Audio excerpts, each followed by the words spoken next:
Now let's see FCFS with overhead.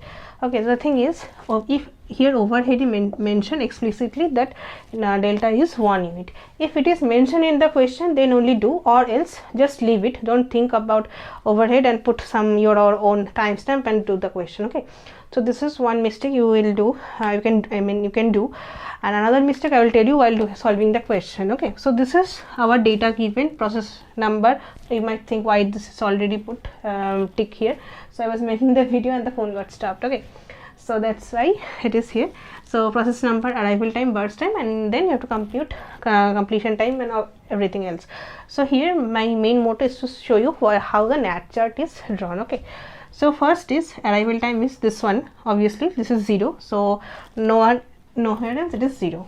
So first will be P1, but before putting P1 we have to give 1 for this overhead. Okay, so remember, so first the overhead, then process, overhead, then process. Okay, so what I did in one of the test series, I made opposite, first process then overhead. So everything will turn up in in wrong answer. Okay, if you, the completion time will be different.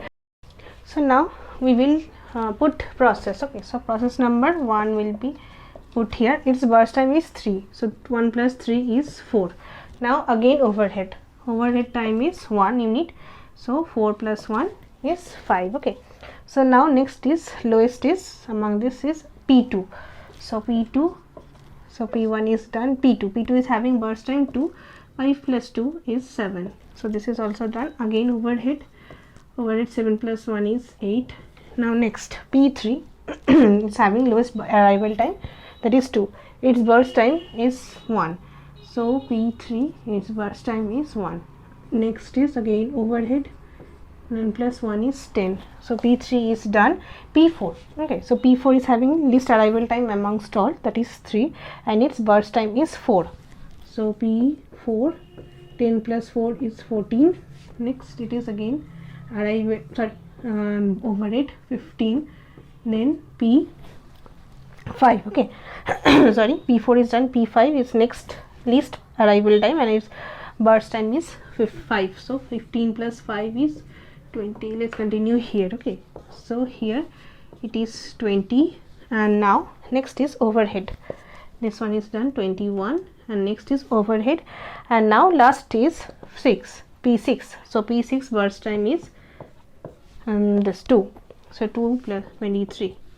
Let me check if I have made any mistake or not. Yeah, it is 3 or 23. Okay, so how you can check? See, you can add up to this, and how many overheads are there? 1 2 3 4 5 6. Okay, 6 overheads are there, so plus 6 you should get 23. All this plus 6 you should get 23. Okay, so there is a CPU inefficiency. Okay, CPU inefficiency because inefficiency. Why? Because there are certain idle times. So there I have already counted 1 2 3 4 5 and 6 upon 23. This part of time CPU is idle. Okay, so this is our CPU inefficiency. So now what is our CPU efficiency?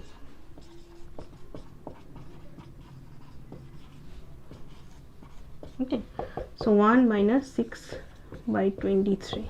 Okay, so this is our CPU efficiency. So percentage you can write it as 100. Okay, so this is our CPU efficiency time. Okay, so this part of the time CPU is idle because it is having overhead, it is not utilizing the CPU properly. So this is CPU inefficiency, this is CPU efficiency. So by this we have done some examples on FCFS. We have covered most of it. We will do more on gate while solving the gate PYQs. Okay, so next we will start with shortest remaining time, shortest job first, not remaining time, because remaining time we will do later after doing the shortest job first. Okay, so let's see, and please subscribe to my channel.